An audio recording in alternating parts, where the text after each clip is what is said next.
നമസ്കാരം, ലൂസ് ടോക്കിലേക്ക് സ്വാഗതം. നമസ്കാരം. ഈ ശബരിമലയിൽ എന്തൊക്കെ സംഭവിക്കുന്നതിനെ കുറിച്ച് ആർക്കൊരു പിടികിട്ടാത്ത സത്യത്തിൽ അതാണ് അവസ്ഥ. നമ്മൾ കഴിഞ്ഞ ചർച്ച ചെയ്തപ്പോഴൊന്നും സൂചിപ്പിച്ചാണ് ഈ കാര്യം. ഇതൊന്നും ശരിയായിട്ട് മനസ്സിലാക്കാൻ പോകുന്നില്ല നമ്മളില്ല. എന്താ രാജ്മോഹൻ ഇതുവരെ കേട്ട കഥയൊന്ന് ചുരുക്കി പറ. ഇതുവരെ കേട്ട കഥ അനുസരിച്ചാണെങ്കിൽ ഈ അവിടുത്തെ പാളി, മറ്റേ വാതിലിൽ വെച്ചിരിക്കുന്ന പാളി, ദ്വാരപാലകൻ വെച്ചിട്ടുള്ള പാളി കൊണ്ടുപോയി ഇത് സ്വർണ്ണം പൂശാന്ന് പറഞ്ഞ് കൊണ്ടുപോകുമ്പോൾ ഇത് സ്വർണ്ണമായിരുന്നു എന്നാണ് നമ്മളെല്ലാം ഇന്നും കരുതിയിരിക്കുന്നത്. പക്ഷേ ചെമ്പ് പാളി കൊണ്ടുപോയി എന്നാണ് ഇപ്പം ഈ പോറ്റി പറയുന്നത്. രേഖയിലുള്ള തിരിച്ചിപ്പോൾ കൊണ്ടുവന്ന് നോക്കി സംഗതി വശക്കേടായി.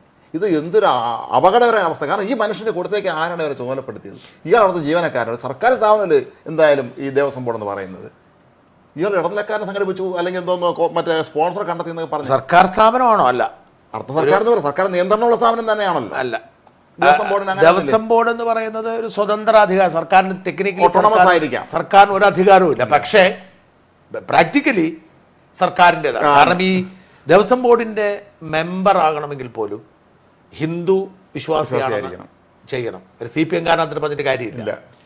പക്ഷേ സർക്കാരാണ് നിശ്ചയിക്കുന്നത്. സർക്കാർ പാർട്ടി നേതാക്കളെയാണ്. ഇപ്പൊ ആരാണ്? നമ്മുടെ PS പ്രശാന്താണ്. നേരത്തെ പത്മകുമാറാണ്. ആനന്ദഗോപൻ ജില്ലാ സെക്രട്ടറി ആയിരുന്ന ആളാണ്. അങ്ങനെ സാങ്കേതികമായി പാർട്ടിക്കാർ തന്നെയാണ്, അതായത് കമ്മ്യൂണിസത്തിൽ വിശ്വസിക്കുന്ന, ദൈവത്തെ തള്ളിപ്പറയുന്ന പാർട്ടിക്കാർ തന്നെയാണ് അത് EMSന്റെ കാലം മുതൽ ദേവസ്വം ബോർഡ് നയിക്കുന്നത്. അതാണ് രസകര കാര്യം. ഇന്നത്തെ കാലം പോട്ടെ. 48 അന്ന് മന്നത്ത് പത്മനാഭൻ പ്രസിഡന്റ് ആയിരുന്നു, R ശങ്കർ അംഗമൊക്കെ ആയിരുന്ന കാലമുണ്ട്. പക്ഷെ അവര് രാഷ്ട്രീയ നേതാക്കന്മാർ, മന്ന രാഷ്ട്രീയ നേതാവ് അല്ലെങ്കിൽ ശങ്കർ രാഷ്ട്രീയ നേതാവായിരുന്നെങ്കിൽ പോലും അവരൊക്കെ സാമുദായിക നേതാക്കളും കൂടി ആയിരുന്നു. ആ കാലമൊക്കെ പോയി. രാഷ്ട്രീയക്കാർ ദേവസ്വം ബോർഡിന്റെ പ്രസിഡന്റ് സ്ഥാനത്തേക്ക് വരുന്നു. ഇവിടെയാണ് പ്രശ്നം. ഇപ്പം ഇവിടുത്തെ വിഷയം നോക്കുക. ഞാനിത് കുറച്ചൊക്കെ ഒന്ന് മനസ്സിലാക്കാൻ ശ്രമിച്ചു. വലിയ കോംപ്ലിക്കേറ്റഡ് ആണ്. കാരണം നമ്മുടെ പത്രങ്ങളുടെയും ചാനലുകളുടെയും ഒരു കുഴപ്പം എന്ന് വെച്ചാൽ അവർ സ്പെസിഫിക് അല്ല. ഒരു ഇൻഫർമേഷൻ കിട്ടുമ്പോൾ അതങ്ങ് വാരി വലിച്ച് സ്പെസിഫിക് അല്ല. അപ്പം ഞാൻ വളരെ കഷ്ടപ്പെട്ട് മനസ്സിലാക്കിയത് ചുരുക്കി പറയാം. അതായത് 98-99 കാലഘട്ടത്തിൽ വിജയമല്യ സ്വർണം പൂശുന്നു. ഈ സ്വർണം പൂശുന്നത് 30 കിലോയാണ് നമ്മൾ ഇതുവരെ കേട്ടിരുന്നത്. അതെ. ഇന്ന് പക്ഷേ കേൾക്കുന്നത് വേറെ കണക്കുകളാണ്. ഇതൊന്നും വ്യക്തതയില്ല. എന്തായാലും ഈ വിജയമല്യ പിന്നീട് അയാൾ വിദേശത്ത് പോയി മുങ്ങിയ കഥയാണ്. വിജയമല്യ 30 കിലോയോളം സ്വർണം ശബരിമലയിലെ പല സംവിധാനങ്ങളിൽ ഉപയോഗിച്ച് പൂശി എന്നാണ്, കൊടിമരം അടക്കം എന്നാണ് വാർത്ത. ഇതിൽ 4 കിലോ സ്വർണം ഉപയോഗിച്ചത് ശ്രീകോവിലിൻ്റെ അകം പൂശാനാണ്. അപ്പോൾ അതിലെ ചെമ്പ് പാളികളാണല്ലോ. ഈ ചെമ്പ് പാളികളിൽ 4 കിലോ സ്വർണം 8 പാളികളിൽ പൂശി. ഞാൻ ഇന്നത് കറക്റ്റായിട്ട് ഞാൻ നോക്കിയതാണ്. 8 പാളികളിൽ 4 കിലോ സ്വർണം പൂശി. 1.5 കിലോ സ്വർണം ദ്വാരപാലക, 2 ദ്വാരപാലക ശില്പങ്ങളിൽ അറിയാമല്ലോ. ദ്വാരപാലക ശില്പം എന്നാൽ ശ്രീകോവിൽ തുറക്കുമ്പോൾ ഇരികിലുള്ള 2 വശത്തുമുള്ള ശ്രീകോവിലിന്റെ അരികിലുമുള്ള ദ്വാരപാലകർക്ക് 1.5 കിലോ സ്വർണവും പൂശി എന്ന് അന്നത്തെ കണക്കുണ്ട്. 98-99 കണക്കുണ്ട്. കാരണം അന്ന് വളരെ കൃത്യമായി കണക്കെഴുതിയിരിക്കുന്നതാണ്. ഇത് തന്നെയാണ് അന്ന് ഈ പണി ചെയ്ത ശില്പി പറയുന്നതും വിജയമല്യയുമായി ബന്ധപ്പെട്ട വൃത്തങ്ങൾ പറയുന്നത്. കൊച്ചിയിലുള്ളവർ അന്ന് ചുമതല ഉദ്യോഗസ്ഥൻ അത് തന്നെ പറഞ്ഞു. എന്നാൽ 2019 നമ്മുടെ പത്മകുമാർ ദേവസ്വം ബോർഡ് പ്രസിഡന്റായിരുന്നു, മുൻ CPM MLA. എനിക്ക് അത്ഭുതം തോന്നി. കാരണം ഈ പത്മകുമാർ ഇക്കഴിഞ്ഞ പാർട്ടി കോൺഗ്രസിന്റെ സമയത്ത്, പാർട്ടി ജില്ലാ സംസ്ഥാന സമയത്ത് പാർട്ടിയോട്ട് ഉടക്കി. അദ്ദേഹം അയ്യപ്പന്റെ പേരൊക്കെ പറഞ്ഞിറങ്ങി പോയി. പെട്ടെന്ന് അദ്ദേഹം തിരിച്ച് കോംപ്രമൈസ് ആയി. പേടിച്ച് അന്ന് പാർട്ടിക്കെതിരെ നമ്മളൊക്കെ സംസാരിച്ചപ്പോൾ പാർട്ടിക്കെതിരെ സംസാരിച്ച പെട്ടെന്ന് കോംപ്രമൈസ് ആയപ്പോൾ തന്നെ ഇതാണ് അപ്പൊ ഇതിൽ നിന്ന് മനസ്സിലാക്കി. അതേ ശബരിമലയായി ബന്ധമുള്ള ഒരു കുടുംബത്തിൽപ്പെട്ട അംഗമാണെന്ന് അദ്ദേഹം എപ്പോഴും അന്ന് അവകാശപ്പെടുന്നുണ്ടായിരുന്നു. അദ്ദേഹം പ്രസിഡന്റ് ആയിരിക്കുമ്പോഴാണ് 2018 ഈ പ്രക്ഷോഭം ഉണ്ടാവും ഓർക്കണം. അതെ. അപ്പം ഈ പത്മകുമാറിന്റെ കാലത്ത് 2019 വളരെ വിചിത്രമായൊരു സംഗതി നടക്കുന്നു. ഇതിലെ അകത്ത് വെള്ള 4 കിലോ സ്വർണം പൂശി വെച്ച 8 സ്വർണ്ണപ്പാളികളിൽ 2 എണ്ണം എന്ന് വെച്ചാൽ 1 കിലോ സ്വർണം അത് ഇളക്കി മാറ്റുന്നു. പുറത്തുള്ള 2 ദ്വാരപാലക ശില്പങ്ങളും പീഠവും, ഈ ദ്വാരപാലക ശില്പങ്ങളിൽ തന്നെ 1.5 കിലോ സ്വർണ്ണമുണ്ട്, അത് വിളക്കി മാറ്റുന്നു. അങ്ങനെ ഏതാണ്ട് 2.5 കിലോ സ്വർണമുള്ള സാധനം ഇളക്കി മാറ്റും. സ്വർണ്ണപ്പാളികളായിട്ട് ഫിക്സ് ചെയ്തിരിക്കുകയാണ്. അതായത് ചെമ്പേൽ സ്വർണം പൂശി ഇത് തിരിക്കാം. ഞാൻ പറഞ്ഞ ഈ ചെമ്പ് പാളിയിൽ സ്വർണം പൂശി പ്ലേറ്റ് ചെയ്ത് വെച്ചിരിക്കുകയാണ്. ഇത് തിരിച്ചെടുക്കാൻ പറ്റും. രാസപ്രവർത്തനം വഴി തിരിച്ചെടുക്കാൻ പറ്റും. സ്വർണ്ണമാണല്ലോ. ഇത് ഇളക്കുന്നു. എന്തിനു വേണ്ടി ഇളക്കി? ആദ്യത്തെ ചോദ്യം. കാരണം ഇത് ഭംഗിയാക്കാനും അറ്റകുറ്റപ്പണി. എന്ത് അറ്റകുറ്റപ്പണി? സാധാരണ ഇതിൽ ദേവപ്രശ്നമൊക്കെ വെച്ചിട്ടാണ് ഒരുപാട് കാര്യങ്ങളൊക്കെ വരുന്നത്. ദേവപ്രശ്നമടക്കം സ്പെഷ്യൽ കമ്മീഷന്റെ അനുമതി അടക്കം ഒരുപാട് വിഷയങ്ങളുണ്ട്. ഞാൻ അതല്ല ചോദിക്കുന്നത്. ഈ സ്വർണം പൂശി ഇരിക്കുന്ന ഒരു സാധനം ഒന്ന് തുടച്ചാൽ മതി. അതെന്തിനാണ്? എന്ത് അറ്റകുറ്റപ്പണിയാണ്? ഞാൻ പറഞ്ഞത്, നിങ്ങളിപ്പം വേറെ എന്തെങ്കിലും ലോഹം കണ്ടാണെങ്കിൽ അതിന് അറ്റകുറ്റപ്പണി. ശ്രീകോവിലിൻ്റെ അകത്ത് സ്വർണം പൂശിയിരിക്കുന്ന ഈ പാളികൾ എന്ത് അറ്റകുറ്റപ്പണിയാണ് നടത്തേണ്ടത്? ദേവസ്വം ബോർഡ് സ്വന്തം ഗോൾഡ് സ്മിത്ത് ഉണ്ടെന്നുള്ള കാര്യം ഒന്നുമില്ല. ഇതെന്താ ചെയ്തതെന്ന് വെച്ചാൽ, ഇവർ ബുദ്ധിപരമായിട്ട് ഈ സാധനം അഴിച്ചിട്ട് അതിൻ്റെ തട്ടിപ്പ് ആസൂത്രിതമായിരുന്നതും ദേവസ്വം ബോർഡ് പ്രസിഡന്റിനും ദേവസ്വം ബോർഡ് ജീവനക്കാർക്കും അടക്കമുള്ളവർക്ക് പങ്കുണ്ടായിരുന്നതിന് ഏറ്റവും വലിയ തെളിവ്, ദേവസ്വം ബോർഡിന്റെ റെക്കോർഡിൽ ഇത് അഴിച്ചു മാറ്റുമ്പോൾ ചെമ്പെന്നാണ് എഴുതിയിരിക്കുന്നത്. അതാണ് ഈ സ്വർണം പൂശി രേഖയിലുണ്ടായിരുന്ന സാധനം ഇവിടുന്ന് പോയപ്പോൾ ചെമ്പെന്ന് എഴുതി. എന്തുകൊണ്ടാണെന്നറിയാമോ? ഏതെങ്കിലും വേറൊരു സ്പോൺസറെ കൊണ്ട് വീണ്ടും ഇത് സ്വർണം പൂശിച്ച് ഇവിടെ കൊണ്ടുവച്ചാൽ ആ പ്രശ്നം തീർന്നു. നേരത്തെ സ്വർണം മാറ്റി. അപ്പൊ എന്ത് ചെയ്യുന്ന വെച്ചാൽ ഈ സ്വർണം അടിച്ചു മാറ്റുന്നു. എന്നിട്ട് പകരം ഒരു സ്പോൺസർ എന്ന് പറഞ്ഞ ഒരാളെ കൊണ്ടുവന്ന്, കാരണം ഇതിന്റെ ഒരു പ്രോബ്ലം എന്താ വെച്ചാൽ, ഇതിന്റെ നിങ്ങൾ നേരത്തെ പറഞ്ഞ മാതിരി ഇതിന്റെ വാല്യൂ, അതിന്റെ ആന്റിക് വാല്യൂ എന്ന് പറയുമ്പോൾ ഇതിന്റെ സ്പിരിച്വൽ വാല്യൂ, ആത്മീയ വാല്യൂ ഉണ്ട്. അപ്പം എന്തുകൊണ്ടാണ് ജയറാം ഈ കുഴി വീണത്? വലിയ ഭക്തനാണ്. അയ്യപ്പനെ കാണുമ്പോൾ കണ്ണു നിറയുന്ന ഭക്തനാണ്. അപ്പൊ അയ്യപ്പന്റെ ജീവൻ പ്രതിഷ്ഠിച്ചു വെച്ചിരിക്കുന്നത്, അത് ശബരിമല ശ്രീ അയ്യപ്പൻ എന്ന് പറഞ്ഞാൽ മറ്റ് ശാസ്താവിൽ നിന്ന് വ്യത്യസ്തമാണ്. അപ്പം നമ്മൾ ഈ ഹിന്ദു ആത്മീയതയിലേക്ക് പോകുമ്പോൾ നമുക്ക് മനസ്സിലാക്കാൻ കഴിയുന്ന ഒരു സംഗതി എന്താ വെച്ചാൽ, ഈ ഓരോ ക്ഷേത്രത്തിലും ഇപ്പം അയ്യപ്പൻ്റെ ക്ഷേത്രങ്ങൾ തന്നെ, ശാസ്താവിൻ്റെ ക്ഷേത്രങ്ങൾ ധാരാളം ഉണ്ടെന്ന് കരുതുക. പക്ഷെ ഓരോ ക്ഷേത്രത്തിനും ആ ക്ഷേത്രത്തിൻ്റെ അതൊരു ജീവനുണ്ട്. ആ ജീവൻ ആ ക്ഷേത്രത്തിന് മാത്രമുള്ള സവിശേഷം. ഇപ്പോൾ കൊളത്തുപ്പുഴയിലെ അയ്യപ്പ ക്ഷേത്രത്തിലുള്ള ജീവനല്ല എരുമേലിയിലെ അയ്യപ്പ ക്ഷേത്രത്തിൽ, അതല്ല ശബരിമല അയ്യപ്പ ക്ഷേത്രത്തിൽ ഉണ്ട്. അതെല്ലാം ഈ കണക്റ്റഡ് ആണ്. എരുമേലിലും അച്ചൻകോവിലും കൊളത്തുപ്പുഴയിലും ഒക്കെ കണക്റ്റഡ് ആണ്. ഈ പറയുന്ന അയ്യപ്പ ക്ഷേത്രങ്ങളിൽ ഈ പ്രതിഷ്ഠ നടത്താൻ പറ്റിയ ചില അന്തരീക്ഷമുണ്ട്. അതിനോടൊരു കടപ്പാടുണ്ട്. ഇത് നമ്മൾ ചില വാഗ്ദാനങ്ങളാണ്. ഈ ഒരു പ്രതിഷ്ഠ നടത്തുമ്പോൾ ആ പ്രതിഷ്ഠയിലേക്ക് തന്ത്രി ജീവൻ കൊടുക്കുകയാണ്. ഈ അയ്യപ്പൻ്റെ ജീവൻ കൊടുക്കുമ്പോൾ ആ ക്ഷേത്രത്തിന്റെ പശ്ചാത്തലത്തിലുള്ള ജീവനാണ്, അല്ലാതെ അയ്യപ്പൻ ഒരു കോമൺ ജീവനല്ല ഉള്ളത്. അതാണ് ഓരോ ക്ഷേത്രങ്ങൾക്കും അതിൻ്റെ ചൈതന്യം, ആ ആത്മീയ ചൈതന്യം, ആ സവിശേഷത ഇതിലേക്ക്. അപ്പം ഇതെന്ന് പറഞ്ഞാൽ ഭയങ്കര വ്യത്യസ്തമായ ഒരു സ്പിരിച്വാലിറ്റിയാണ്. അപ്പം ഇതിൽ തന്നെ ഏറ്റവും തീവ്രമായതാണ് ശബരിമല അയ്യപ്പൻ്റെത്. കാരണം അയ്യപ്പൻ അവിടെയാണ് ഇരിക്കുന്നത്. ആ അയ്യപ്പൻ്റെ ഇതിലേക്ക് അയ്യപ്പൻ ഇരിക്കുന്ന ശ്രീകോവിൽ, ആ അയ്യപ്പൻ്റെ ചൈതന്യം നിറഞ്ഞു നിൽക്കുന്ന ശ്രീകോവിലിൽ അയ്യപ്പനെ സ്പർശിച്ചുകൊണ്ടിരിക്കുന്ന, സംരക്ഷിച്ചുകൊണ്ടിരിക്കുന്ന ആ ശ്രീകോവിലിൻ്റെ അകത്തെ സ്വർണ്ണപ്പാളി എൻ്റെ വീട്ടിൽ വരുന്നു എന്ന് പറഞ്ഞാൽ ജയറാം വീണ് പോയി കുറ്റം പറയാൻ പറ്റുമോ? അതല്ല, ഇയാൾ അവിടെ വലിയ കാര്യക്കാരൻ നിൽക്കുകയും ചെയ്യുന്നുണ്ട്. ഈ പോറ്റി വളരെ മന്ത്രിയുടെ മാത്രമല്ല, ജയറാമിനെ അറിയില്ല ഇയാളെ പദവി എന്താണെന്നുള്ളത്. ചിലപ്പോൾ അദ്ദേഹം കരുതിക്കാണ് ഇയാൾ എന്തോ ഇവിടുത്തെ വലിയ ഉന്നതനാണെന്ന് കരുതി കാണും. അതെ, ഞാൻ ചോദിച്ചത് ഈ ശബരിമല പോലും ക്ഷേത്രത്തിൽ നമുക്ക് പിൻവാതിലൂടെ കയറാൻ ഒരു സഹായം കിട്ടിയാൽ പോലും നമ്മൾ അയാൾ വലുതായിട്ട് കാണും. ഇപ്പം ദിലീപ് ഇപ്പം അന്വേഷണം നടത്തിയില്ലേ ഹൈക്കോടതി. അപ്പൊ എത്ര സ്വാധീനമുണ്ടെങ്കിലും പ്രയാസമായിരിക്കുമ്പോൾ ഇത്തരം സാഹചര്യം കിട്ടുമ്പോൾ അവർ ആനന്ദിക്കും. അപ്പം ഇവിടെ ജയറാം വാസ്തവത്തിൽ അതിന് എത്ര രൂപ മുടക്കിയിട്ടുണ്ടാവും പറയുന്നില്ലെങ്കിലും ലക്ഷങ്ങൾ മുടക്കി ഉറപ്പാണ്. ഇനി ഇതേ അയ്യപ്പ പാളി, ഈ സ്വർണ്ണപ്പാളി ഇയാൾ തമിഴ്നാട്ടിലും കർണാടകയിലും ആന്ധ്രാപ്രദേശിലും ഒക്കെ കൊണ്ടുപോയി വലിയ വ്യവസായികൾ വീട്ടിൽ കൊണ്ടുവയ്ക്കുകയും ക്ഷേത്രങ്ങളിൽ കൊണ്ടുവച്ച് ആളെ കൊണ്ടുവരികയും ചെയ്തു. ഈ വലിയ വ്യവസായികളൊക്കെ ഈ വിഗ്രഹത്തിന്റെ ഭാഗം കിട്ടിക്കഴിഞ്ഞാലുണ്ടല്ലോ എണ്ണി പോലും നോക്കില്ല, കെട്ടുകണക്കെ നോട്ട് എടുത്ത് കൊടുക്കും. അത് രാജ്മോഹൻ, ഈ ആന്ധ്രയിലെയും കർണാടകയിലും ഒക്കെ വ്യവസായികൾ എന്ന് പറഞ്ഞാൽ അവർ ഭീകരമായി പൈസ ഉള്ളവരും വിശ്വാസത്തിൻ്റെ അങ്ങേ തലത്ത് നിൽക്കുന്നവരുമാണ്. ഇപ്പോൾ ഈ ശബരിമലയിലേക്ക് പോകുന്ന ഈ ദിവസവും ഇങ്ങനെ കാലിൽ ചെരുപ്പ് പോലും ഇടാതെ ശബരിമല കയറുന്ന പലരും അതിസമ്പന്നന്മാരാണ്. അവർ ജീവിത വ്യഥകൾ, അവരുടെ ആനന്ദം മുഴുവൻ, അവരുടെ സന്തോഷം മുഴുവൻ സംരക്ഷിക്കാൻ ഭഗവാൻ കൊണ്ട് കൊടുക്കുകയാണ്. ആ ഭഗവാന്റെ ക്ഷേത്രസന്നിധിയിൽ നിന്നും ശ്രീകോവിലിൻ്റെ സ്വർണ്ണപ്പാളി കാണുക എന്ന് പറഞ്ഞാൽ, വീട്ടിൽ കയറുക എന്ന് പറഞ്ഞാൽ എത്ര കോടി മുടക്കും? ഇത്തരത്തിലുള്ള ഒരു തട്ടിപ്പ് അയാൾ ഒരു വശത്ത് നടത്തുന്നു. അതായത് ഈ സ്വർണ്ണപ്പാളി 2019 കൊണ്ടുപോയിട്ട് 2025 ഈ സാധനം വരുന്നത്. സമയമെടുത്തു, കൊണ്ട് നടക്കുകയാണ് എല്ലായിടത്തും, കൊണ്ട് വർഷം നടക്കുവാണ്. എന്നിട്ട് ഇയാൾക്ക് പ്രശ്നമായി, കാണാതെ പോയി. അങ്ങനെയാണ് പീഠം മോഷണം പോയി എന്ന് പറയുന്നത്. കാരണം ഈ പീഠം ഒരു ബാധ്യതയായി, പീഠത്തിലാണ് തുടങ്ങുന്നത്, പീഠത്തിലെ ബാധ്യതയായി. ആ പീഠം കാണാതെ പോയെന്ന് പറഞ്ഞ് കൊടുക്കുന്നു. ഇതാകെ ഇവരുടെ ഒരു പരിപാടിയാണ്. ഞാൻ പറഞ്ഞല്ലോ, എൻ്റെ ഭാര്യ കേരള സ്പോർട്സ് കൗൺസിലിൽ ജോലി ചെയ്യുന്ന സമയത്ത് അസിസ്റ്റൻറ്റ് സെക്രട്ടറിയാണ്. അത് കുറച്ചു കാലം ഡെപ്യൂട്ടേഷന് അസിസ്റ്റന്റ് സെക്രട്ടറി ആയിരിക്കുമ്പോൾ എല്ലാ വർഷവും വരുന്നത് പോലെ അവിടേക്ക് ധാരാളം സാധനങ്ങൾ സ്റ്റോക്ക് വരും. ഈ കുട്ടികൾ ഐറ്റംസ് എല്ലാം എല്ലാവർക്കും കൊടുക്കാനുള്ള, ഈ സ്പോർട്സ് ചെയ്യുന്ന പിള്ളേരുണ്ടല്ലോ അവർക്ക് കൊടുക്കാനുള്ള കിറ്റ് വരും. ഷൂസും ജാക്കറ്റും മറ്റേ കായിക ഉപകരണങ്ങൾ വരും. ഇതൊരു കമ്പനിയായിട്ട് ധാരണയിലാണ്. ഈ കമ്പനി കൊണ്ട് സാധനങ്ങൾ ഇറക്കിയിട്ട് പോകും, അവിടെ ഒപ്പിട്ട് കൊടുക്കും, ഇതിന് പണം കൊടുക്കും. ഇതാണ്. അപ്പം ഇതിൻ്റെ ടെക്നിക്കൽ ചുമതല എൻ്റെ വൈഫിനായിരുന്നു. അതുകൊണ്ട് ഈ സാധനം വന്നപ്പോൾ സ്വാഭാവികമായിട്ടും സ്റ്റോക്ക് എടുക്കാൻ തീരുമാനിച്ചു. നമ്മളിവിടെ ഉത്തരവാദിത്തമാണല്ലോ അത്. ഈ ബില്ലും ഇൻവോയ്സും ഇത് തമ്മിൽ ചെക്ക് ചെയ്യണമല്ലോ. അപ്പം ആ സംവിധാനം ഒന്നും സഹകരിക്കുന്നില്ല. ആരും ജോലിക്ക് കൊടുക്കുന്നില്ല, ഇവിടെ തന്നെ സ്റ്റോക്ക് എടുക്കണം, ജോലിക്കാരെ തരുന്നില്ല. മൊത്തം നിസ്സഹകരിക്കുകയാണ്. ഇത്രയും സ്റ്റോക്ക് ഒരാൾ ഒറ്റയ്ക്ക് എടുക്കാൻ സ്റ്റോക്ക് എടുക്കുക, ഇവരാരും സഹകരിക്കുന്നില്ല. അവസാനം അവൾ രേഖാമൂലം അപേക്ഷ കൊടുത്തു, 2 ജീവനക്കാരെ കൊടുത്തു, സ്റ്റോക്ക് എടുപ്പ് തുടങ്ങി.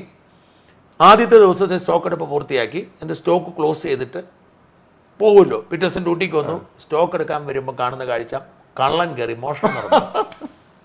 പോലീസ് കേസ് കൊടുത്തു, തീർന്ന പരിപാടി. പിന്നെ ഇനി സ്റ്റോക്ക് എടുത്തിട്ട് കാര്യം കിട്ടോ? എന്തേരെയാണോ വ്യത്യാസമുള്ളത് അത്രയും മോഷണം പോയി. രേഖയാണ്, പോലീസ് കേസ് കൊടുത്തു, എഴുതി തള്ളി, പ്രശ്നം. ഇതാണ് ഇവിടെ നടക്കുന്ന തട്ടിപ്പ്. ഇത് തന്നെയാണ് ഇവിടെയും സംഭവിച്ചത്. അങ്ങനെ ഇയാൾ അവിടെ എല്ലാം കൊണ്ടുവന്ന് കാശ് അടിച്ചു മാറ്റി, ഇതിൻ്റെ ഇടയിൽ ഭൂമി ഇടപാട് നടത്തി. അപ്പോൾ ഇനി തിരിച്ച് ഈ സാധനം കൊടുക്കാൻ പ്ലാനില്ല. അപ്പോൾ ഒരു പ്രശ്നമുണ്ട്, തിരിച്ചിത് കൊണ്ട് വെക്കണ്ടേ? സ്പോൺസേഴ്സ് ഉണ്ടല്ലോ, അടുത്ത വേറെ സാധനം ഉണ്ടാക്കാം. അടുത്ത സ്പോൺസേഴ്സ് ഉണ്ടല്ലോ. സ്വർണം പൂശാനാണ് ആളെ കിട്ടാത്തത്. അത് ശബരിമലയിൽ ശരിക്കും ഈ ശ്രീകോവിലിൻ്റെ അകത്ത് സ്വർണം പൂശാൻ ഒരു ഭാഗ്യം അവസരമായിട്ട് ആളുകൾ കരുതും. അല്ല, അങ്ങനെ അപ്പോഴും അങ്ങനെയാണത്. ഇങ്ങനെ ചെയ്യുന്നു, അവരുടെ ഒരു ഇതായിട്ടാണ് കരുതുന്നത്. എന്നിട്ട് ഈ ദ്വാരപാലക ശില്പം തിരിച്ചു വന്ന് തൂക്കുമ്പോൾ 1.5 കിലോ ഉണ്ടായിരുന്ന സ്വർണം പിന്നെ പൂശുമ്പോൾ കാണുന്ന 395 ഗ്രാം, 4 കിലോ മൊത്തത്തിൽ കുറഞ്ഞു. അതിൽ 390 മൊത്തത്തിൽ 4 ഗ്രാം കുറഞ്ഞു. സ്വർണത്തിൽ തന്നെ ഏതാണ്ട് 1 കിലോ കുറഞ്ഞു. 1 കിലോയ്ക്ക് 1 ലക്ഷം രൂപയാണ് ഒരു പവന്. 1 കിലോ 150 പവനങ്ങാണ്ട് വരുമെന്നാണ് കേട്ടിട്ടുള്ളത്. 1 കിലോ കുറഞ്ഞു. അത് മറ്റേതിനെ കുറിച്ച് ഇപ്പോഴും ധാരണയില്ല. ഏതാണ് ശ്രീകോവിലിന്റെ രണ്ട് പാളി, അതും ഏതാണ്ട് 1 കിലോ. എവിടെ പിടിയില്ല. ഇത് ഒരു കൊള്ള. ഞാൻ പറഞ്ഞേ ഈ നമ്മളിതുവരെ പുറത്ത് വന്നിരിക്കുന്നതും കണ്ടതുമായ വിവരം എന്ന് പറയുന്നത് ഇവിടെ ഇവന്മാരെ അടിച്ചു മാറ്റിക്കൊണ്ട് ഇതിനപ്പുറത്തേക്ക് എന്തെല്ലാം കൊള്ള കാണും.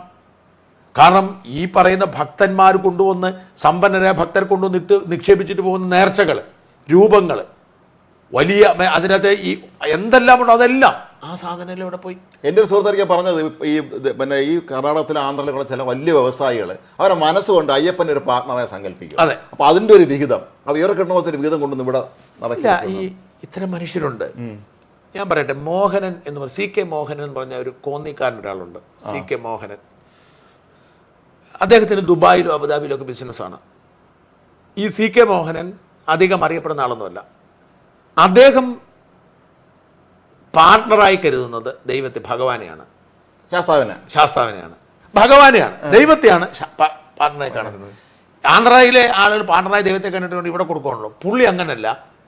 ഈ പകുതി ദൈവത്തിൻ്റെതാന്ന് പറഞ്ഞ് പാവങ്ങ് കൊടുക്കുക. അയാളുടെ സ്വത്തിൻ്റെ പകുതി, വരുന്നതിൻ്റെ പകുതി അയാൾ പാർട്ണറുടെ വിഹിതം എന്നതിൽ പാവങ്ങൾ കൊടുക്കുക. ഇങ്ങനെ ഒരുപാട് ചാരിറ്റി ഇങ്ങനെ കാണുന്ന ആളുകളുണ്ട്. ചിലർ ശാസ്താവിനെ കാണും, ശാസ്താവിന് കൊടുക്കും. ഈ ശാസ്താവിന് കിട്ടുന്ന സാധനത്തിന് കണക്കെഴുതി വെക്കേണ്ടതാരാ? ഇവരെങ്ങനെ എഴുതി വെക്കും? ഇവരെല്ലാം കൂടി അണ്ടർസ്റ്റാൻഡ് ചെയ്താൽ പോരെ? എത്ര ഗ്രാം എന്നുള്ള രീതികളാണ് പറയപ്പെടുന്നത്. നിസ്സാര ഒരു ചെറിയ മാലയോ മോതിരമാണെങ്കിൽ പോലും. ഞാൻ പറഞ്ഞത് ഒരു ചെറിയ മാറ്റം വരുത്തി ഇവർക്ക് ചെയ്യാൻ പാടില്ലല്ലോ. ഇനി ഒരെണ്ണം മാറി വേറെണ്ണം വെക്കാമല്ലോ. ഇന്നിപ്പോൾ ഒരു സ്വർണം അടിച്ചു മാറ്റുന്നു. ഞാൻ പറഞ്ഞത് നമ്മൾ ഈ സ്വർണ്ണക്കടയിൽ നിന്നും ഒരു സ്വർണം അടിച്ചു മാറ്റിയാൽ ആ സ്റ്റോക്ക് ചെയ്യുന്നത് പോകും, പിന്നെ അത് പിടിക്കപ്പെടും. പക്ഷെ അയ്യപ്പന് കിട്ടുന്ന ഒരു സ്വർണ്ണമാലയോ അല്ലെങ്കിൽ അയ്യപ്പന് കിട്ടുന്ന ഒരു വെള്ളിക്കുതിരയോ അടിച്ചു മാറ്റിയാൽ നാളെ വേറെണ്ണം വരുമ്പോൾ അതെടുത്ത് വെച്ചാൽ മതിയെന്നേ. വന്നോണ്ടിരിക്കുകയല്ലേ എറിയാണെന്ന് പറയും പലരും സ്വർണ്ണമൊക്കെ എടുത്ത്. ഞാൻ വല്ല കണക്കുണ്ടോ ഇതിന്?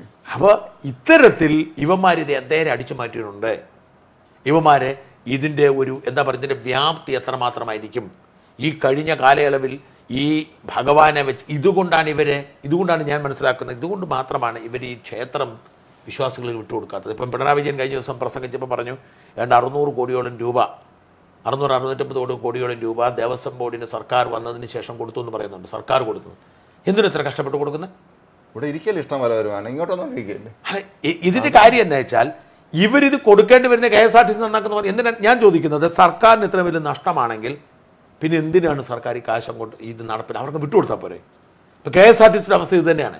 KSRTCക്ക് ഓരോ വർഷവും 1500 കോടി രൂപ അങ്ങോട്ട് കൊടുക്കുകയാണ്. അതായത് KSRTC ഉണ്ടാക്കുന്ന വരുമാനം തികയാത്തത് കൊണ്ട് 1500 കോടി രൂപ അങ്ങോട്ട് കൊടുക്കുകയാണ്. എന്തിനാണ് ഈ ഖജനാവിൽ നിന്നും 1500 കോടി രൂപ അങ്ങോട്ട് കൊടുത്ത് KSRTC ഉണ്ടാക്കുന്നത്? KSRTC ജീവനക്കാർ, ആ ജീവനക്കാരെ മറ്റേതെങ്കിലും വകുപ്പിലേക്ക് മാറ്റണം. പരീക്ഷ എഴുതി ജയിച്ചവരാണെങ്കിൽ, PSC പരീക്ഷ എഴുതി ജോലിക്ക് കയറിയ KSRTC ജീവനക്കാരാണെങ്കിൽ അവരെ ഏതെങ്കിലും തസ്തികയിലേക്ക് മാറ്റണം. പണ്ട് അതെല്ലാം വകുപ്പുള്ള ആളെ മാറ്റി നിയമിച്ചിട്ടുണ്ട് ഇതുപോലെ. അല്ല, അവർക്ക് സന്തോഷമാണ്. ഞാൻ സംസാരിച്ച KSRTC ഒന്ന് മാറി തന്നാൽ മതി എന്ന് പറഞ്ഞു.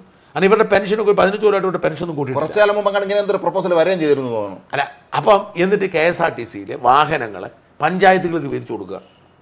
എന്നിട്ട് പഞ്ചായത്തുകളോട് പറയുക ആളില്ലാത്ത സ്ഥലങ്ങളിലേക്ക്, അതായത് സ്വകാര്യ ബസ്സുകൾ ഓടാത്ത റോഡുകളിലേക്ക് സേവനം എന്ന നിലയിൽ ഓടിക്കാൻ പറയുക. പഞ്ചായത്തിൻ്റെ ഒരു വളരെ എളുപ്പത്തിൽ തീരത്തിൽ ഇത് തന്നെയാണ്. ഈ 800 കോടിയോ 600 കോടി രൂപയോ ഖജനാവിൽ നിന്നും മുടക്കി എന്തിനാണ് സർക്കാർ ക്ഷേത്രങ്ങൾ നടത്തുന്നത്? സർക്കാരിൻ്റെ പിടിവാശി എന്താണ്? ഈ ക്ഷേത്രങ്ങൾ വിശ്വാസികൾ നടത്തട്ടെ. ഞാൻ പറഞ്ഞ ഞാനൊരു ക്രിസ്ത്യാനിയാണ്, 2 പള്ളിയിൽ അംഗത്തുള്ള എനിക്ക്. അത് വളരെ വിചിത്രമാണ്. കാരണം എന്ന് വെച്ചാൽ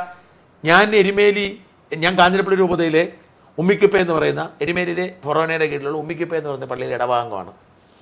അവിടെ ഞാൻ തിരുവനന്തപുരത്തേക്ക് താമസം മാറ്റിയിട്ട് വർഷം കുറേയായി. തിരുവനന്തപുരത്ത് ഞാൻ എന്താ ചെയ്തതെന്ന് വെച്ചാൽ തിരുവനന്തപുരത്ത് ലൂർദ് പള്ളിയിൽ ഞാൻ സമ്പൂർണ്ണ ഇടവകാംഗത്വം എടുത്തില്ല. നമ്മുടെ PM ജില്ല ലൂർദ് പള്ളി അല്ല, പേരക്കട സമ്പൂർണ്ണ ഇടവകാംഗത്വം എടുത്തില്ല. വിശ്വാസാവശ്യങ്ങൾക്ക് വേണ്ടി പള്ളി വികാരിയുടെ കത്ത് മേടിച്ചുകൊണ്ടാണ് ഞാൻ ഇവിടെ സേവനം അനുഷ്ഠിക്കുന്നത്. എൻ്റെ ചെയ്യുന്നത് അതിൻ്റെ കാരണം ഒന്നേ ഉള്ളൂ, ഞാൻ മരിച്ചാൽ എനിക്ക് എൻ്റെ നാട്ടിൽ നടക്കണം. ഞാൻ ഇവിടെ വന്ന് ചേർന്നാൽ ഇവിടെ അടക്കത്തുള്ളൂ. ഇവിടെ ഇടയൊന്നുമില്ല. ഇവിടെ 4-5 എങ്ങാണ്ട് കൊണ്ട് തിരികെ കയറ്റി വെക്കത്തുള്ളൂ. നമുക്കൊരു സൗകര്യമൊന്നുമില്ല. അപ്പോൾ ഞാൻ മരിച്ചാൽ എൻ്റെ ആഗ്രഹം എന്ന് പറയുന്നത്, ഞാൻ ജനിച്ച വീട്ടിൽ നിന്ന് എന്നെ ചുമന്നുകൊണ്ട് ആളുകൾ കഷ്ടപ്പെട്ടിട്ടുണ്ട്, എന്നാണ് നമ്മൾ ഇത്ര കഷ്ടപ്പെട്ടില്ല, ചുമന്ന് ആംബുലൻസ് ഒന്നും കയറ്റാൻ പാടില്ല, എന്നെ ചുമന്നുകൊണ്ട് ഞങ്ങളുടെ ഇടവക കുടുംബത്തെ വീട്ടിൽ കുടുംബ കല്ലറയൊന്നും കിട്ടത്തില്ല. അതൊക്കെ അവർ കാശ് വെക്കും. എൻ്റെ പ്രശ്നം വെച്ചാൽ കുടുംബ കല്ലറയുടെ കുഴപ്പം എന്താണെന്ന് വെച്ചാൽ കാശാണല്ലോ. അപ്പോൾ കുടുംബമായിട്ട് അവർ കരുതുന്നത് വിവാഹിതരല്ലാത്ത മക്കൾ. അപ്പം എൻ്റെ അപ്പൻ്റെ പേരിലാണ് കുടുംബക്കല്ലറ. അപ്പനും അമ്മയ്ക്കും അർഹതയുണ്ട്. ഒരു പക്ഷേ ഇളയ മകന് കാണുമായിരിക്കും. ഞങ്ങളൊക്കെ വേറെ കുടുംബമായിട്ടാണ് കരുതുന്നത്. അങ്ങനെയുണ്ട് ഇതിൽ. അവന് കാശ് കൊടുക്കണ്ടേ? ഒരു കുടുംബ കല്ലറ എന്ന് പറഞ്ഞാൽ നമ്മുടെ കുടുംബ കല്ലറയ്ക്ക് നമ്മൾ കാശ് കൊടുക്കണ്ടേ? അപ്പം വേറെ കുടുംബ കല്ലറയിലേക്ക് നമ്മൾ മാറേണ്ടി വരും. ആ കുടുംബ കല്ലറ താമസിക്കുമെന്ന് അറിയത്തില്ല അത് എന്തായാലും. പക്ഷെ ആ ആഗ്രഹം ഉള്ളത് കൊണ്ട് ഞാൻ എന്ത് ചെയ്തു, ആ ഇടവ വിട്ടിട്ടില്ല. അപ്പോൾ ഫലത്തിൽ എനിക്ക് ഈ ഇടവകയിലും തിരുവനന്തപുരം പേരുക്കട ഇടവകയിലും ഞാൻ സപ്പോർട്ട് ചെയ്യണം, മാതൃക ഇടവകയിലും സപ്പോർട്ട് ചെയ്യണം. ഇങ്ങനെ വിശ്വാസികൾ അവനവൻ്റെ വിശ്വാസ സമ്പ്രദായങ്ങളെ സംരക്ഷിച്ചിട്ടാണ് ഈ പള്ളികൾക്കെല്ലാം ഇഷ്ടംപോലെ സ്വത്തുള്ളത്. ഇഷ്ടംപോലെ സ്വത്ത് പള്ളികൾക്കുണ്ട്, ഇഷ്ടംപോലെ സ്വത്ത് മോസ്കുകൾക്കുണ്ട്. ആളുകൾ കൂടി പള്ളി മേടിക്കും, സ്ഥലം മേടിക്കും, പള്ളി പണിയും, ആ പള്ളിയുടെ ദൈനംദിന ചെലവുകൾ നടത്തും. ഇപ്പം ഞങ്ങളുടെ ഇടവക ഇച്ചിരി സാമ്പത്തിക പ്രതിസന്ധി. ഇതിന് മുമ്പ് വന്നിരുന്ന അച്ഛൻ ദൂർത്തടിച്ചിട്ട് 3.5 ലക്ഷം കൊണ്ട് കടമെടുത്തു പലിശക്ക്. അവിടെ പുതിയ വന്ന അച്ഛൻ എന്ത് ചെയ്യുന്നറിയോ, അച്ഛൻ്റെ ശമ്പളം ആ പാടെ 16,000 രൂപ അച്ഛന് ശമ്പളം ഉള്ളത്. അത്രേ ഉള്ളൂ. അത് അച്ഛൻ 8,000 ആയിട്ട് കുറച്ചു. ഞങ്ങളുടെ വികാരി എനിക്ക് അത്ര മതിയെന്ന് പറഞ്ഞു. അങ്ങോട്ട് ഇതിന് ഞാൻ 8,000 രൂപ വെച്ച് അങ്ങോട്ട് തരുന്നു, കടം കിടക്കുക. എന്നിട്ട് മാത്രമല്ല അച്ഛൻ കറണ്ട് ബില്ല് അടിക്കാൻ കാശില്ലെന്ന് പറഞ്ഞാൽ അച്ഛൻ ഫ്രിഡ്ജ് ഓഫാക്കി, വാഷിംഗ് മെഷീൻ അച്ഛൻ ഒരാഴ്ചയൊക്കെ കൂടുമ്പോൾ ഒരു തവണ എത്തിയിട്ട് ഓണാക്കും. ഇത് അച്ഛൻ കറണ്ടിൽ ആവശ്യമിടിക്കുക. ഇങ്ങനെ ആളുണ്ടല്ലോ. അയ്യോ, അങ്ങനെയുണ്ട്. ഒരു പാവപ്പെട്ട നല്ല സമ്പന്ന വീട്ടിൽ നിന്ന് അച്ഛനാണ്. പുള്ളി ഫ്രിഡ്ജ് ഉപയോഗിക്കുന്നില്ല, തുണികളൊക്കെ അങ്ങനെ ആക്കിയിരിക്കുക അച്ഛന്. അപ്പം ഇങ്ങനെയൊക്കെ വിശ്വാസികളും പൗരോഹിത്യവും ത്യാഗം സഹിച്ച് വിശ്വാസം സംരക്ഷിക്കണം. എന്തിനാണ് സർക്കാർ നടത്തുന്നത്? അപ്പം ശബരിമല പോലൊരു ക്ഷേത്രത്തിൽ ഇഷ്ടംപോലെ സ്വത്തുണ്ടെങ്കിൽ, ശബരിമലയ്ക്ക് ഒരു ട്രസ്റ്റ് ഉണ്ടെങ്കിൽ, ആ ട്രസ്റ്റ് അവർക്ക് ആവശ്യത്തിലധികം പണമുണ്ടെങ്കിൽ ഇല്ലാത്ത ക്ഷേത്രങ്ങളൊക്കെ അവർ കൊടുത്തോളും. അതിന് സിസ്റ്റം കൊണ്ടുവന്നാൽ മതി. ഇപ്പം ഗുരുവായൂരിലെ ശതകോടികൾ ബാങ്കിലിട്ടിരിക്കുക, ഫിക്സഡ് ഡെപ്പോസിറ്റ് ആയിട്ട് ഇട്ടിരിക്കുന്നു. ഗുരുവായൂരിലെ കോടിക്കണക്കിന് സ്വർണം എവിടെയൊക്കെ വെച്ചിരിക്കുന്നു. വാസ്തവത്തിൽ എന്ത് ചെയ്യണം? ഗുരുവായൂർ അമ്പലത്തിന് കീഴിൽ വരുന്ന ഒരു പരിധി ഉണ്ടാക്കി കുറേ ക്ഷേത്രം കൊണ്ട് ആ ക്ഷേത്രങ്ങൾക്ക് സാമ്പത്തിക വരുമാനം നടപ്പിലാക്കാനും ഒരുപാട് ക്ഷേത്രങ്ങളുണ്ട് ഉണ്ടാവും. അങ്ങനെ ക്ഷേത്രങ്ങളെ സ്വതന്ത്രമാക്കി ഈ സ്വതന്ത്ര ഭക്തർ ഇത് നടത്തുന്ന കാലം ഉണ്ടായാൽ മാത്രമേ ഇത് ശരിയാവൂ. ഇത് കൊള്ളയടിച്ച്. അതുകൊണ്ട് ഞാൻ പറഞ്ഞത് പള്ളിക്കും മോസ്കിനും ഞങ്ങൾ ക്രിസ്ത്യൻസിനും മുസ്ലിംസിനും സർക്കാർ സഹായം മുമ്പോട്ട് പറ്റുന്നുണ്ടല്ലോ. അപ്പോൾ എന്തോ ഗുണം? ഞങ്ങളുടെ ഒരു കാര്യത്തിൽ ഇവർ ഇടപെടത്തില്ല, കൊള്ളയടിക്കാൻ വരത്തില്ല. ചോദിക്കാൻ ആളുണ്ട്. ഇടവക്കാർക്ക് ഒരു ട്രസ്റ്റ് ഉണ്ട്, ഓരോ ഇടവയ്ക്കും ട്രസ്റ്റ് ഉണ്ട്. പള്ളിയുടെ ഒരു പൈസയും കൊള്ളയടിക്കുന്ന ആളുകളുടെ ഇടപാട് തീരും. അതുപോലെയാണ് ഈ കൊച്ചി ദേവസ്വം ബോർഡ്, മലബാർ ദേവസ്വം ബോർഡുകൾ സമ്പന്ന ക്ഷേത്രങ്ങളെ കുറിച്ച് അന്വേഷിക്കാൻ ഇതിനേക്കാളും വിചിത്രമായ സംഭവങ്ങൾ. രാജ്മോഹൻ മലബാറിലെ ദേവസ്വം ബോർഡുകളെ കുറിച്ച് അന്വേഷിച്ചാൽ നമ്മൾ ഞെട്ടിപ്പോവും. പിണറായി വിജയൻ പറഞ്ഞ് ഏറ്റവും കൂടുതൽ കാശ് കൊടുത്ത മലബാർ ദേവസ്വം ബോർഡിന്. കാരണം OK വാസു ഈ തളിപ്പറമ്പ് അടക്കമുള്ള TTK അവിടെയുള്ള TTK ദേവസ്വമുണ്ട്. ഇതിൻ്റെയൊക്കെ ഭൂമി മുഴുവൻ, അതായത് കണ്ണായ സ്ഥലത്ത് ഏക്കർ കണക്കിന് ഭൂമി ക്ഷേത്രങ്ങൾക്കൊക്കെ ഉണ്ട്. ഇതൊക്കെ കൈയേറ്റം സംഭവിച്ചു ആരും കണ്ടുപിടിക്കുന്നില്ല. ഭൂസ്വത്ത് അത്രയുണ്ട്. ഭൂസ്വത്തുകളുടെ, അതായത് ഈ ക്ഷേത്രങ്ങൾക്കൊക്കെ പരമ്പരാഗതമായി രാജാക്കന്മാരും പ്രമാണിമാരും ഒക്കെ സംഭാവന കൊടുത്ത ഭൂമികൾ ഇത് മുഴുവൻ കയ്യേറിയിരിക്കുകയാണ്. നമ്മൾ RDOയുടെ മരണം ചർച്ച ചെയ്തപ്പോൾ കണ്ണൂരിൽ അത്, അപ്പോൾ നമ്മൾ അന്ന് ഇക്കാര്യം സൂചിപ്പിച്ചിരുന്നു, മുഴുവൻ കയ്യേറിയിരിക്കുകയാണ്. അപ്പൊ ഈ പറയുന്ന ക്ഷേത്രങ്ങളിലെ ഭൂമി കയ്യേറിയിരിക്കുന്നു, ക്ഷേത്രങ്ങളുമായി ബന്ധപ്പെട്ട സ്വത്തുകൾ കയ്യേറുന്നു. അങ്ങനെ ഹൈന്ദവ ക്ഷേത്രങ്ങളിലെ മുഴുവൻ പണവും ഇവന്മാർ അടിച്ചു മാറ്റുവാണ്. ഈ അടിച്ചു മാറ്റുന്നതിന് അതിരുണ്ടാവാൻ എന്തെങ്കിലും അടിയന്തരമായി ചെയ്തില്ലെങ്കിൽ ഹൈക്കോടതി ഒരു അന്വേഷണ സംഘത്തെ ഹൈക്കോടതി നിയോഗിച്ചിട്ടുണ്ട്. H. വെങ്കടേഷ് ADGP അതിന്റെ നേതൃത്വത്തിൽ പ്രത്യേക അന്വേഷണ സംഘത്തെ നിയോഗിച്ചിട്ടുണ്ട് ഹൈക്കോടതി ഇന്ന്. അത് നല്ലതായി. ഹൈക്കോടതി നിശ്ചയിച്ചതുകൊണ്ട് വെങ്കടേഷിനെ കുറിച്ച് നല്ല അഭിപ്രായമാണ് പൊതുവെക്കുന്നത്. ഞാനൊരു കാര്യം പറയട്ടെ, എനിക്ക് വ്യക്തിപരമായ അനുഭവമുണ്ട്. 2023 എന്നെ വേട്ടയാടാൻ തീരുമാനിക്കുമ്പോൾ വെങ്കടേഷ് ആയിരുന്നു തിരുവനന്തപുരം സിറ്റി കമ്മീഷണർ. പുള്ളി സമ്മതിച്ചില്ലെന്ന് പറഞ്ഞു. എന്നെ മറ്റേ പല നമ്മുടെ അയാളുടെ പേരെന്നാ, നമ്മുടെ ADGP അജിത് കുമാർ എന്നെ പല കള്ളക്കേസിലും പിടിച്ച് അകത്തിടാൻ വേണ്ടിയിട്ട് ഉത്തരവിട്ടാലും സിറ്റി പോലീസ് കമ്മീഷണറുടെ കീഴിലാണ് ഇവർ പ്രവർത്തിക്കുന്നത്. നിയമവിരുദ്ധമായിട്ട് ഒന്നും ചെയ്യാൻ ഇങ്ങനെ സമ്മതിക്കത്തില്ല. പോലീസ് കമ്മീഷണറായിരുന്നു. അപ്പൊ അങ്ങനെ സമ്മതിക്കത്തില്ലായിരുന്നു എന്നാണ് ഞാൻ ഈ പോലീസിൽ നിന്ന് അറിഞ്ഞത്. എനിക്ക് അദ്ദേഹത്തെ ഒരു നേരിട്ട് പരിചയമില്ല. ഈ വെങ്കടേഷ് മലയാളി അല്ലെന്ന് തോന്നുന്നു. അപ്പൊ അദ്ദേഹം നിയമവിരുദ്ധമായ കാര്യങ്ങളിലൊന്നും ശ്രദ്ധിക്കത്തില്ലായിരുന്നു. അങ്ങനെയാണ് പലയിടങ്ങളിലും പോലീസിനെ എന്നെ പൊക്കാനായിട്ടുള്ള കാര്യങ്ങൾ തടസ്സമുണ്ടായത്. ADGP പറയും, ADGP പറഞ്ഞാലും സിറ്റി പോലീസ്, അതായത് ഞാൻ ഉദാഹരണം പറയാം, 66F എനിക്കെതിരെ ഒരു കേസ് ഇടാൻ പറഞ്ഞു. അത് ജീവപര്യന്തം വയർലെസ് ജീവപര്യന്തം തടവ് കുറ്റകൃത്യമാണ്. ADGP അവിടെ നിന്ന് നിർദ്ദേശിച്ചു. പോലീസുകാർ ഈ കാര്യം ഒരു റിപ്പോർട്ട്, ഈ സൈബർ പോലീസ് റിപ്പോർട്ട് എടുത്ത് കമ്മീഷണർക്കാണ് കൊടുക്കുന്നത്. കമ്മീഷണർ പറഞ്ഞു നോ, വകുപ്പില്ലെങ്കിൽ ഇടാൻ പാടില്ല. അത് ഇടാൻ വകുപ്പുണ്ടെങ്കിൽ ഉത്തരവാദിത്വം നിങ്ങൾക്ക്, എനിക്ക് ഉത്തരവാദിത്വമില്ല. നിങ്ങൾ 66F ഇട്ടാൽ ആ വകുപ്പ് അവിടെ നിലനിൽക്കുമെങ്കിൽ കുഴപ്പമില്ല, നിലനിൽക്കാത്ത വകുപ്പ് ഇട്ടുകൊണ്ട് വരണ്ടെന്ന് പറഞ്ഞു. ഇത് പുള്ളി വലിച്ചു കയറി കളഞ്ഞെന്നാണ് പറഞ്ഞ ഈ മരണ റിപ്പോർട്ട് തന്നെ. അപ്പം ഞാൻ പറഞ്ഞ അങ്ങനെ ഒരു ഓഫീസറാണ്, എനിക്ക് പരിചയമില്ല നേരിട്ട്. അപ്പം ഞാൻ പറഞ്ഞ ആ ഒരു ഓഫീസറെ തന്നെ കോടതി കണ്ടെത്തി ഏൽപ്പിച്ചത് ഗുണകരം. ദേവസ്വം വിജിലൻസ് ആണ് കഴിഞ്ഞ ദിവസം ഈ പോറ്റി ചോദ്യം ചെയ്തത്. പക്ഷേ അവർക്ക് അതിനു വേണ്ടിയുള്ള പവർ രീതികളൊന്നും ഇല്ലല്ലോ മറ്റതുപോലെ. പോലീസ് വരുമല്ലോ, ഇനിയിപ്പോൾ പറ്റും. പിന്നെ എനിക്കൊരു ചെറിയ പ്രതീക്ഷ, ഇത് ബന്ധപ്പെട്ട എൻ്റെ ഒരു ചെറിയൊരു ആശങ്കയല്ല, ഒരു പക്ഷേ PS പ്രശാന്തിന് ഒരു പങ്ക് കാണി ഇതിങ്ങനെ വെളിയിൽ വരാനെന്ന് എനിക്ക് തോന്നുന്നുണ്ട്. കാരണം എന്ന് വെച്ചാൽ പ്രശാന്ത് ഒരു തട്ടിപ്പുകാരനൊന്നും അല്ല. കോൺഗ്രസുമായിട്ട് പരാജയപ്പെട്ട അദ്ദേഹം വിമർശിച്ചു, CPM-ലേക്ക് പോയതാണ്. അപ്പൊ അദ്ദേഹം ഒരു പക്ഷെ അദ്ദേഹത്തിന്റെ ഒരു നല്ല മനസ്സാണോ ഇത് വെളിയിൽ വരാൻ എന്നൊരു കാരണം അദ്ദേഹം കണ്ടെത്തി കാണും. അവിടെ ചെന്നപ്പോൾ ഈ തട്ടിപ്പും വെട്ടിപ്പും എല്ലാം വെളി വരട്ടെന്ന് അദ്ദേഹം ഉദ്ദേശിച്ചു കാണും. എനിക്കൊരു ചെറിയ സംശയമില്ല, നമുക്കറിയത്തില്ല. അവിടെ ഈ ഉദ്യോഗസ്ഥന്മാർക്കിടയിൽ വലിയ പ്രശ്നമാണ് അഴിമതി, അതിന്റെ വിഷയമായി ബന്ധപ്പെട്ട് ഒരുപാട് പ്രശ്നങ്ങൾ ദേവസ്വം ബോർഡിൽ നിരന്തരമാണ്. ഞാൻ പറഞ്ഞ ഒരു കൊല്ലം മുമ്പ് നമ്മൾ മാത്രം ഒരു വാർത്ത റിപ്പോർട്ട് ചെയ്തത്, എനിക്ക് വളരെ എക്സ്ക്ലൂസീവായിട്ട് സോഴ്സ് ചെയ്ത് കിട്ടിയ ഇൻഫർമേഷനാണ്. ഇവിടെ വലിയൊരു അഴിമതി നടക്കുന്നു എന്ന് വിവരം, അവിടെ നിന്ന് കൈക്കൂലിയും മറ്റേതൊക്കെ നടക്കുന്ന വിവരം കിട്ടുന്നു. ഈ വിവരം വിജിലൻസിന് കിട്ടിയിട്ട് വിജിലൻസ് റെയ്ഡ് നടത്താൻ പോകുന്നു. വിജിലൻസ് റെയ്ഡ് എന്നിട്ട് പോയി കിടന്ന സ്പെഷ്യൽ കമ്മീഷണറാണ്.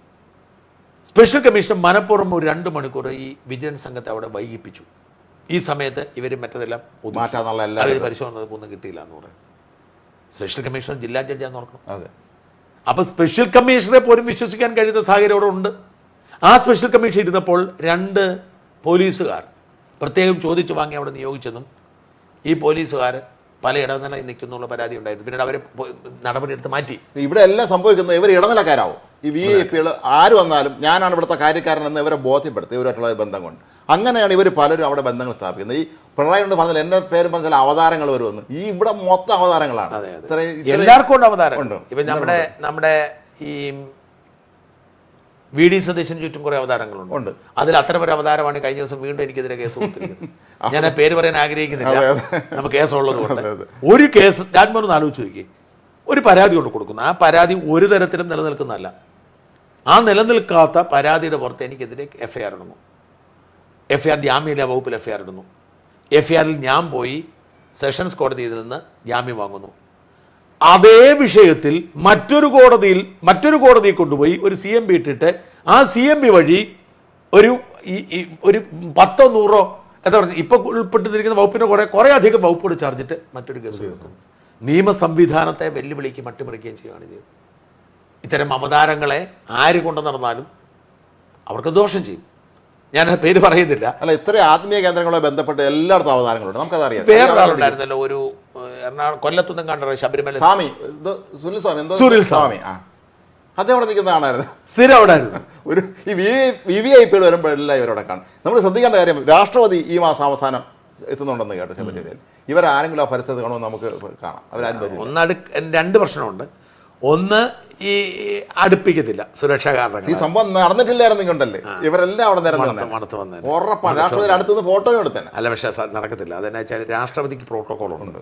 അപ്പോൾ ആരുണ്ടാവണമെന്ന് കൃത്യം എഴുതി കറക്റ്റ് കണക്ക് നോക്കി, അല്ലാതെ ആരും എന്നിട്ടും കാര്യമില്ല. ഇപ്പം നമ്മളിപ്പം ഒരു രാഷ്ട്രപതി വരുന്നൊരു ചടങ്ങിൽ അതിപ്പോൾ പത്രക്കാരാണെങ്കിൽ അതിനൊക്കെ ഒരു പ്രോട്ടോക്കോളുണ്ട്.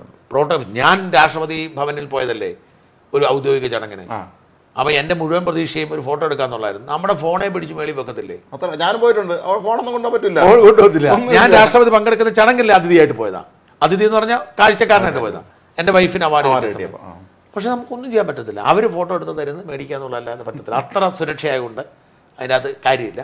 അപ്പം ഇവിടെ നമ്മൾ കരുതുന്നതിനപ്പുറത്തേക്കുള്ള മറ്റു ചില കൊള്ള കൂടിയുണ്ട്.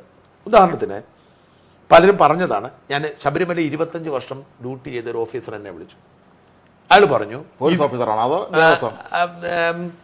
ഒരു ഫോഴ്സിലെ ഓഫീസറാണ്, അവിടുത്തെ കാര്യങ്ങൾ അറിയാവുന്ന ഒരു ഫോഴ്സിലെ ഓഫീസറാണ്.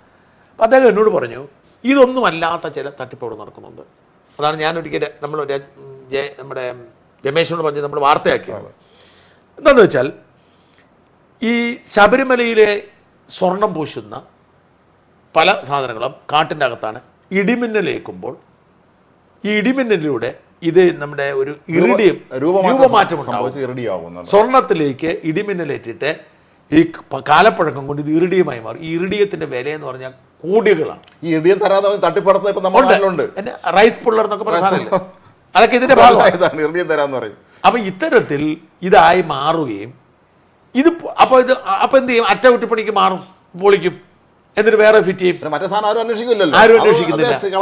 അപ്പൊ അങ്ങനെയൊക്കെ ശതകോടികൾ അടിച്ചു മാറ്റുന്ന സമ്പ്രദായവും അയ്യപ്പൻ്റെ പേരിലുണ്ടെന്നാണ് ഇദ്ദേഹം എന്നോട് പറഞ്ഞത്. അദ്ദേഹം പറഞ്ഞു, നമ്മൾ വിചാരിക്കുന്നതിന് അപ്പുറത്തേക്കുള്ള കൊള്ള, നേർച്ചപ്പണം പൊട്ടിക്കുന്നത്, നേർച്ച വസ്തുക്കൾ പൊട്ടിക്കുന്നത്, സ്വർണം പാളിയും അത് മാറ്റിക്കുന്നത്, ഈ സ്പോൺസർമാരെ കൊണ്ട് പൊട്ടിക്കുന്നത്, അങ്ങനെ അടിമുടി കൊള്ളയും തട്ടിപ്പുമാണ്. ഈ അയ്യപ്പനോടുള്ള ആത്മാർത്ഥത കൊണ്ട് അവിടെ അങ്ങോട്ട് പണം കൊടുത്ത എത്രയോ ആളുണ്ട്. ആ മനുഷ്യനെ മുഴുവൻ വഞ്ചിക്കണം. ഞാൻ ഈയിടയ്ക്ക് ഒരാളുടെ അടുത്ത് പറയായിരുന്നു, ഈ മെരിലാൻഡ് പി സുബ്രഹ്മണ്യം ഉണ്ടല്ലോ, അദ്ദേഹം വലിയൊരു അയ്യപ്പ ഭക്തനായിരുന്നു. അങ്ങനെ സ്വാമി അയ്യപ്പൻ എന്ന സിനിമ എടുത്ത് 75 മറ്റുമാണ് സിനിമ നിർമ്മിച്ചു. അന്ന് അദ്ദേഹം പറഞ്ഞിരുന്നു, അദ്ദേഹം വീട്ടുകാരോട് പറഞ്ഞു, ഇതിൻ്റെ സിനിമയുടെ മുഴുവൻ ലാഭവും നമ്മൾ ശബരിമലയ്ക്ക് കൊടുക്കുകയാണെന്ന് പറഞ്ഞു.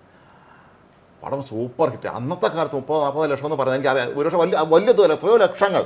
ആ പൈസ 1 രൂപ പോലും എടുക്കാതെ അദ്ദേഹം ശബരിമലയ്ക്ക് കൊടുത്തു. അവിടെ റോഡൊക്കെ ഉണ്ടല്ലോ, അല്ല കൊടുത്താണ്. അദ്ദേഹത്തിൻ്റെ മക്കളും കൊച്ചുമക്കളൊക്കെ ഇപ്പോഴും ഉള്ളവർ, അവരെന്ത് വേദനിക്കുകയായിരിക്കും. അവരൊക്കെ ഈ കൈ കിട്ടിയ പൈസ മുഴുവൻ കൊണ്ട് കൊടുത്തിട്ട് ഈ കള്ളമാല കൊണ്ട് ഇത് മോഷിച്ചുകൊണ്ട് പോയെന്ന് പറയുമ്പോഴേ അന്യായിട്ടാണ്. എന്താണ് ഒരു കാര്യം പറയാതിരിക്കാൻ നിവൃത്തിയില്ല രാജ്മോഹൻ, ഭഗവാൻ അയ്യപ്പൻ ഇതെല്ലാം കാണുന്നുണ്ട്. ഈ കൊള്ളക്കാരെ മുഴുവൻ കൃത്യമായിട്ടറിയാം. പണി കിട്ടും.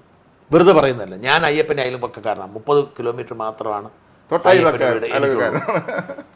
പമ്പയിൽ നിന്ന് 25 കിലോമീറ്ററുള്ള എൻ്റെ വീട്ടിലേക്ക്. ഞാൻ അവിടെ ജനിച്ചു വളർന്നത്. അപ്പം ഞാൻ പറയുകയാണ്, അയ്യപ്പനെ ഈ ചൊറിയാൻ പോയെന്നവർക്ക് പണി. നിങ്ങൾ ആലോചിച്ചു, 2018 ഇവരെ മര്യാദയ്ക്കിരുന്ന് അയ്യപ്പനെ നശിപ്പിക്കാൻ ഇറങ്ങിയതാണ്. സ്ത്രീകളെ കൊണ്ടുവന്ന് അന്നു മുതൽ പിണറായി വിജയന് ദുരിതമാണ്. ഇല്ല, അദ്ദേഹത്തിന് പണ്ടേ ഇല്ലാതെ പോയ രോഗമെല്ലാം പൊങ്ങി വന്നു.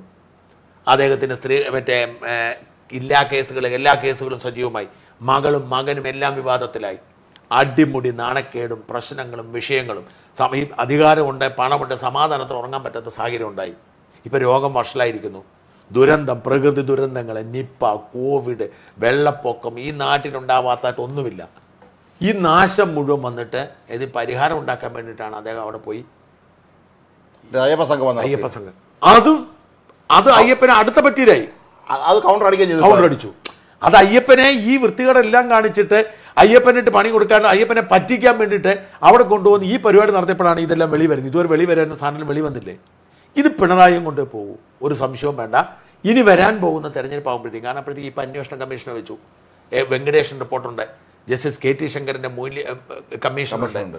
ഇതെല്ലാം കൊണ്ട് വരുമ്പോൾ ഇവർ ഈ കഴിഞ്ഞ ഈ 10 കൊല്ലം കൊണ്ട് ശബരിമല നടത്തിയ കൊള്ളയുടെ കഥകൾ മുഴുവൻ വരാം വിശ്വാസികളെ സംബന്ധിച്ചിടത്തോളം സഹിക്കാനോ താങ്ങാനോ കഴിയുന്നില്ല. അതായത് അയ്യപ്പനോട് ഇത് ചെയ്തു, ഞാൻ പറഞ്ഞേ ഈ അയ്യപ്പനോട് ചെയ്ത ദ്രോഹം വേറെ ആരോടും ചെയ്തു.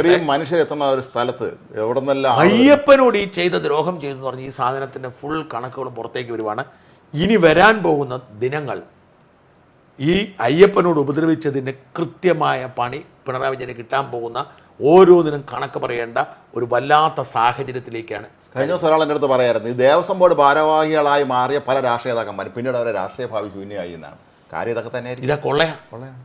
വേറെ എവിടെയും മുട്ടിക്കുന്ന പോലെ KSRTC മുട്ടിക്കുന്ന പോലെ അല്ല, അയ്യപ്പൻ്റെ അടുത്ത് പോയി മുട്ടിക്കാന്ന് പറഞ്ഞു കഴിഞ്ഞാൽ അത് പണി കിട്ടും. പിണറായി വിജയൻ ഇത് ഒരു കാര്യം എനിക്ക് ഉറപ്പായി, ഇത് ഭരണത്തിൻ്റെ അന്ത്യമാണ് എന്നതിൻ്റെ ഏറ്റവും ശുഭസൂചകമായ ഒരു ലക്ഷണമാണ് ഇപ്പോൾ പുറത്തു വന്നിരിക്കുന്ന തട്ടിപ്പ്. ഇത് മുഴുവൻ ഈ പാർട്ടിക്കാരും ഈ പാർട്ടിയുമായി ചേർന്ന് നിൽക്കുന്നവരും കൂടി ഒരു പോറ്റിയെ മുമ്പിൽ നിർത്തിക്കൊണ്ട് നടത്തിയ കൊള്ളയാണെന്ന് വ്യക്തമാകും. ആ കള്ളൻ പോറ്റി ഇവർക്ക് വേണ്ടി ഇടനിലനിന്നാണ്. പോറ്റി വാ തുറക്കുമ്പോൾ പേടി ഇവർക്കുണ്ട്. അതാണ് അയാൾ ധൈര്യമായിട്ട് നിൽക്കുന്നത്. അത് ധൈര്യമായിട്ട് നിൽക്കുന്നത്. എന്തായാലും അയ്യപ്പനിട്ട് പണി കൊടുക്കാൻ ഇറങ്ങിയവർക്കിട്ടൊക്കെ പണി കിട്ടിക്കൊണ്ടിരിക്കുന്ന സമയമാണിത്. ഇനി വരാൻ പോകുന്ന ദിനങ്ങൾ ഈ ഇത്തരം വൃത്തികെട്ടവന്മാരുടെ തനിനിറം ലോകം അറിയാൻ പോകുന്നതായിരിക്കും. കാത്തിരിക്കാം. അയ്യപ്പനെ ഉപദ്രവിച്ചവരുടെ വിധി എങ്ങനെയാണെന്നറിയാൻ കാത്തിരിക്കാം. നന്ദി. നമസ്കാരം.